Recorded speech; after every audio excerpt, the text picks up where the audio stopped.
This weekend, mapapanood natin finally si Oppa Ji Chang-wook sa TV5. Espesyal pa rin ang inilabas na birthday vlog din ng aktres na si Kay Abad and other showbiz news. Balikan po natin yan sa report na ito. Yeah.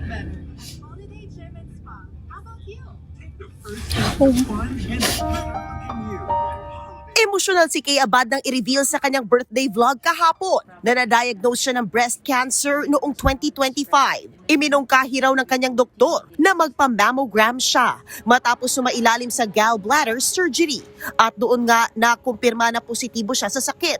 Isang taon siyang sumasailalim sa mga gamutan at pagsusuri sa Singapore. I didn't pretend I wasn't sick. I just pretended to be well. Pagkatapos sa isang taong matinding pananampalataya at pagpapakatatag, cancer-free na si Kay Abad.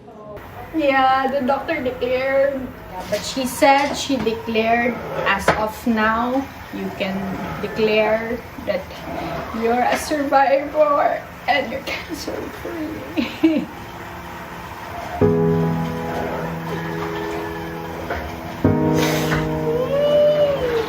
I've been waiting for this day.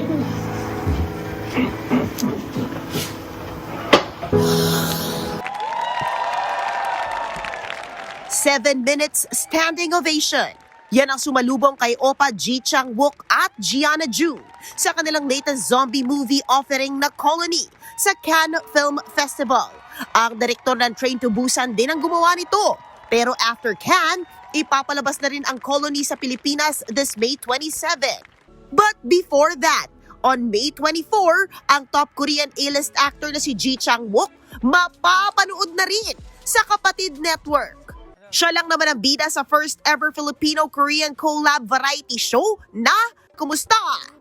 Makakasama niya ang top celebrities ng bansa gaya nina Jody Santa Maria, Janela Salvador, Francine Diaz at RC Munoz with Chef JP Anglo na magpapatakbo ng Kumusta restaurant sa posh district ng Gangnam sa Seoul, South Korea. Ang mga putahe, Pinoy na Pinoy, gaya ng palabok, sisig, sinigang, gising-gising, inasal, at marami pang iba. May high-profile guest din gaya ni Boyfriend on Demand star So In-guk. Napabilib raw ang Korean guest sa sarap ng Pinoy dishes. Ipapakita rin ito ang camaraderie at human side ng Filipino stars at ni Korean superstar Ji Chang-wook.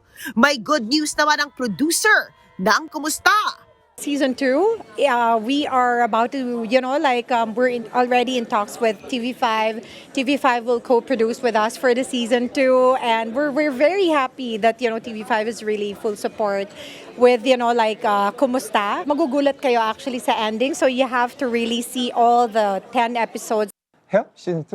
At excited na raw dito si Wookie! He's very in demand, but we were just in touch with him, and he's just so excited because he knows that Filipino is really into K-pop also. I mean, with us Filipinos with music, with food, I mean, we're just all in.